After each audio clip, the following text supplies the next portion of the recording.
Hi friends, నేను ఇప్పుడు India నుంచి వచ్చిన తర్వాత ఈ పువ్వులు పూసాయి.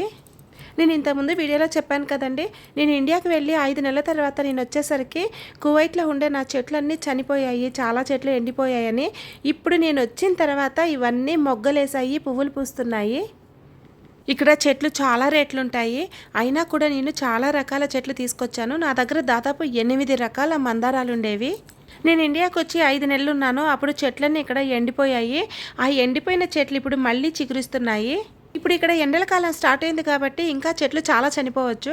అందుకే బయట ఉండే చెట్లన్నీ తీసుకొచ్చి లోపల పెట్టాము. ఇక్కడైతే కొంచెం ఏసీ గాలి ఉంటుంది కాబట్టి చెట్లు చనిపోకుండా బాగా వస్తాయని. ఇక్కడ కనిపిస్తున్న ఈ మిరప చెట్టు వయసు 7 నెలలు. ఎందుకంటే వీటి విత్తనాలు నేను ఎడారి నుంచి తీసుకొచ్చి వేశాను. చెట్టుకు కాయలు కోయడం ఇష్టం లేక అలాగే వదిలేశాను. ఈ లాస్ట్ టైం మేము ఎడారికి వెళ్ళినప్పుడు అక్కడ ఈ మల్లి చెట్లన్నీ తీసుకొచ్చాము. ఈసారి ఇండియా నుంచి చెట్లు తీసుకురావాలనుకుంటున్నాను.